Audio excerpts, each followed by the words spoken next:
Hi everyone! So if you clicked on this video, you're probably aware that CosmicSkeptic is no longer vegan. I intended to put out a timely response, but less than 24 hours after he made his announcement, we got responses from Lifting Vegan Logic, David Rams, Vegan Gaze, Debug Your Brain, and Natalie Fulton. Like, damn, y'all are fast! Anyways, I don't know how useful it would be to respond to his post point by point, since it's been done. So instead, I want to focus on two key points. One, the efficacy of boycotts, and two, nutrition science. Let's start with nutrition, since asking people to abstain from animal products kinda hinges on the fact that consuming them is unnecessary for our health. This is why health issues are the go-to excuse for ex-vegans. Alex has become increasingly doubtful of the practicability of maintaining a healthy plant-based diet in the long term, because of charlatans like Mikhaila Peterson chirping in his ear. It was clear from his discussion with Mikhaila that Alex was very ignorant on the topic of nutrition. You would think that someone who advocates for an all-beef diet would not be taken seriously by a skeptic like Alex. But he didn't push back at all and conceded her point that there just aren't any good studies showing that vegan diets can be healthy long-term. He even proclaimed that nutrition science is still in its infancy. As I pointed out in my original response, this is such a slap in the face to nutrition scientists. Like, of course, there is still much to be understood, but to say that it's in its infancy implies that we know next to nothing about nutrition, which is simply not true. I don't want to insinuate that Alex is unintelligent, but on this particular topic, he's not making intelligent arguments. He seems to have thrown logic and reason out the window. There is a mountain of evidence that plant-exclusive diets with proper supplementation are not only nutritionally adequate, but have the potential to be superior to omnivorous diets. What makes me so confident of this? Well, for one, I'm a huge nutrition nerd. I'm not an expert, but I have read and watched quite a bit of content on this topic over the years. Of course, someone consuming misinformation could say the same thing, but hear me out. Anti-vegan advocates fail to provide sufficient evidence to back up their claims. Proponents of plant-based diets have provided strong counter-arguments to their claims, which I've yet to see them adequately refute. All of the major health organizations, including the Academy of Nutrition Dietetics and the World Health Organization, share the view that the optimal human diet should primarily consist of fruits, vegetables, whole grains, legumes, nuts, and seeds, and should limit saturated fat and refined sugar. Popular doctors and dietitians who promote plant-based diets are not rejecting the scientific consensus, they're highlighting it. Because remember, the consensus among the general public does not always align with the consensus among experts. The general public believes animal products are necessary for health, largely due to propaganda from the meat, dairy, and egg industries. And confirmation bias. People love hearing good things about their bad habits. Charlatans like Gary Taubes and Nina Teicholz, who warn people about the dangers of vegan diets, are going against the scientific consensus. They're powerful storytellers who villainize renowned scientists like Ansel Keys. They argue that all of the major dietetic associations are wrong and basing their guidelines off of bad science. We should be eating low-carb, meat-centric diets. Plant-based doctors also utilize storytelling and conspiratorial language to sell their narrative. But notice the difference in their messaging. They're not saying that nutrition orgs have it all backwards. They're trying to bring the general public up to speed with what the science has been showing for decades. They're saying that doctors are failing to provide patients with empowering information because they aren't very informed on nutrition. Both agree that industry lobbyists have a corrupting influence, but the anti-vegan crowd wants to blame everything on the sugar and processed food lobbies. They claim that saturated fat has been unfairly demonized by these influences, failing to recognize the influence of the meat and dairy lobbies. The vegan crowd, however, acknowledges that both saturated fat and refined carbs are problematic. Again, it's the scientific consensus that we should limit refined sugar and saturated fat. And meat, dairy, and eggs are big sources of saturated fat. Saturated fat is not the only concern regarding animal product consumption, though. Carcinogens are another. Certain animal products like processed meat, red meat, and dairy have been linked to various types of cancer, including breast, prostate, and colorectal cancer. There are also heavy metals in fish that are cause for concern. Along with being convinced by the numerous studies showing the power of plants and the detriment of animal products, I'm also convinced by the logic of plant-based diets, given a basic understanding of nutrition. Meat is not a macronutrient. We need protein, not flesh. There is not a single micronutrient that we require that cannot be obtained from non-animal sources. What is this magical property of fish and eggs that Alex can't get from a plant or a supplement? It just doesn't make any sense. Excluding animal products is not only perfectly safe, it's beneficial for your health if you're replacing them with whole plant foods instead of vegan junk food. Fear-mongering about removing animal products from your diet is just as ludicrous as fear-mongering about removing red wine from your diet.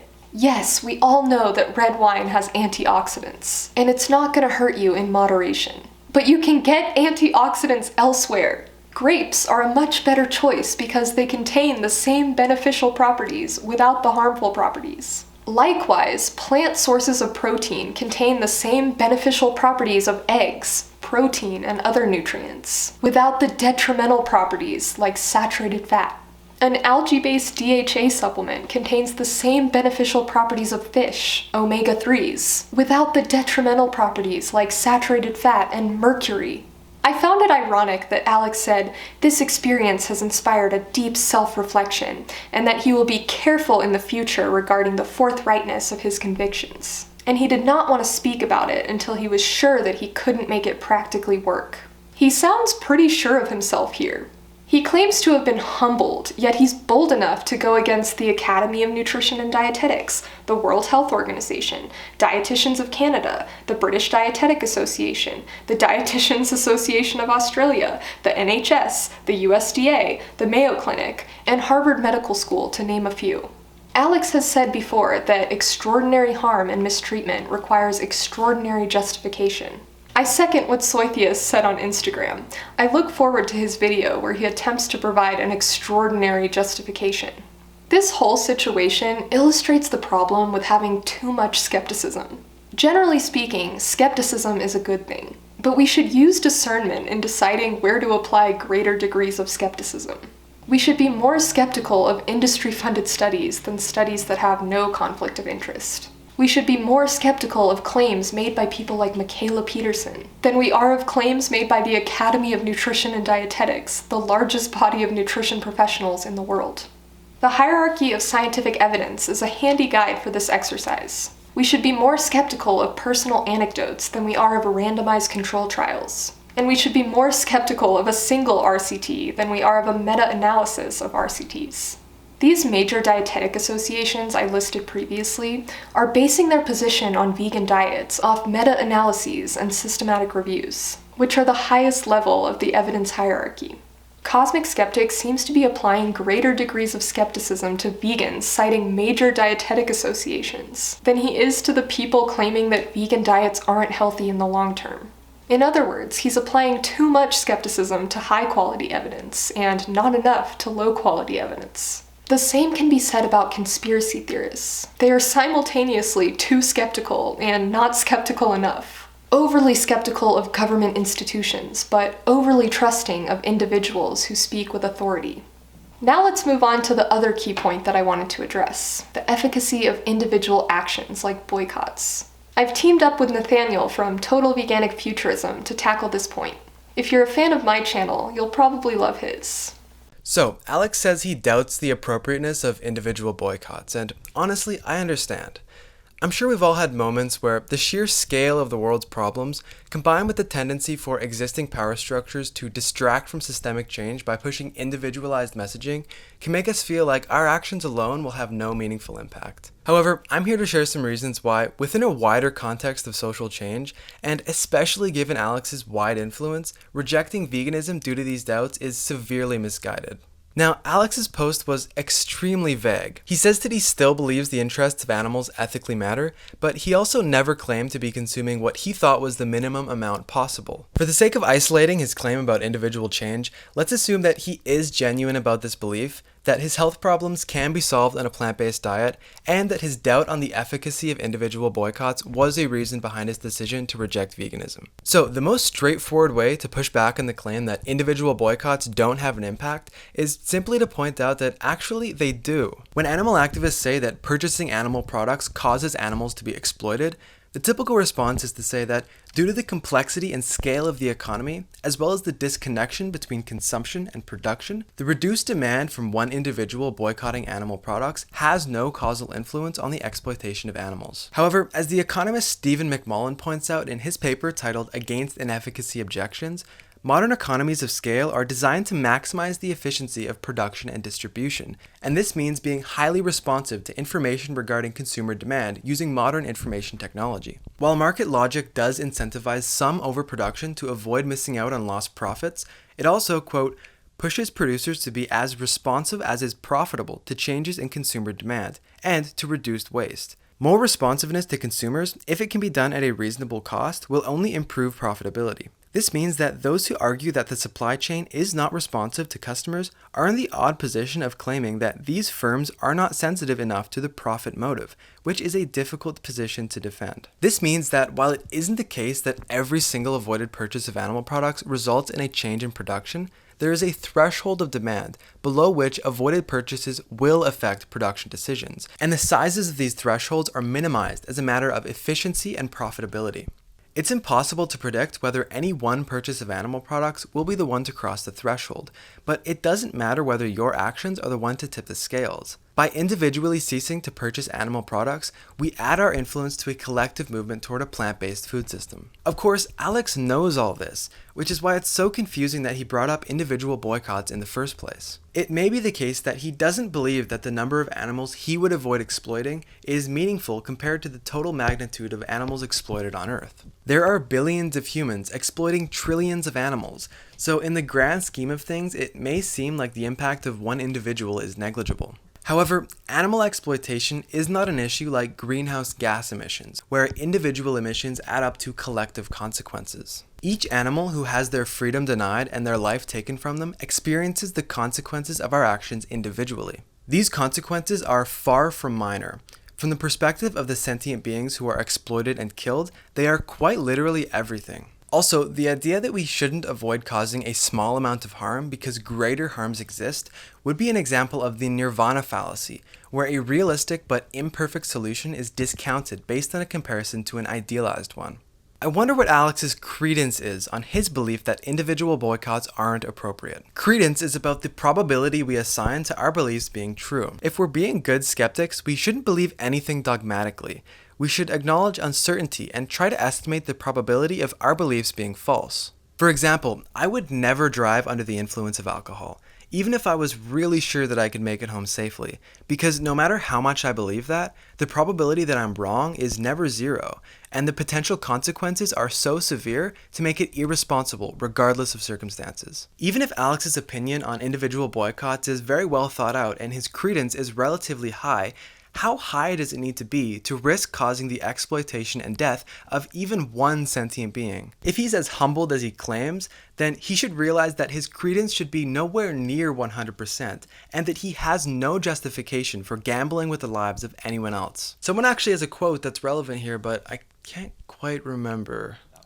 Which is that extraordinary harm and mistreatment requires extraordinary justification. So, Alex doesn't believe that individual boycotts are appropriate, which raises the question, what is? Presumably, systemic changes to laws regarding the protection of animals and the beneficiaries of government subsidies are changes that would be, in contrast to individual boycotts, effective in the mind of Alex. The problem with that is, not only are individual changes and larger systemic changes not mutually exclusive, meaning we can do both, they are also interdependent. Individuals choosing to change their behaviors is necessary to build a movement strong enough to enact systemic change, and systemic change is necessary to lower the barriers to individuals changing their behaviors. When systemic changes are made without the support of the public moral consciousness, those changes are never followed. When individuals change without ever trying to change systems, they allow those systems to survive and perpetuate harm. Both are necessary components of animal liberation and really any other social justice movement. A society which has achieved animal liberation is one where you and I will not be consuming animals, and so to advocate for such a society while continuing to consume them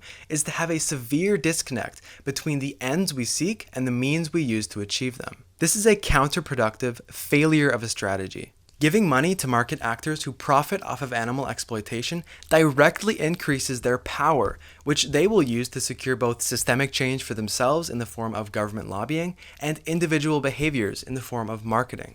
Even if we believe that this effect will be equal to or less than the effect that we have in our advocacy, it makes no sense to contribute to harm by purchasing animal products at the same time as contributing to justice through activism, hoping that the good we do will outweigh the bad, rather than simply not contributing to harm in the first place. Making positive contributions to a cause is not a justification for causing harm in the future. Aside from their impact on the systems that we seek to change, individual behavior changes serve to align our actions with our values, which has a profound psychological effect on ourselves and those around us. There's a quote I'd like to share from Peter Kropotkin, who wrote, quote, "The more powerful your imagination, the better you can picture to yourself what any being feels when it is made to suffer, and the more intense and delicate will your moral sense be. The more you are drawn to put yourself in the place of the other person, the more you feel the pain inflicted upon him, the insult offered him, the injustice of which he is a victim, the more will you be urged to act so that you may prevent the pain, insult, or injustice. And the more you are accustomed by circumstances, by those surrounding you,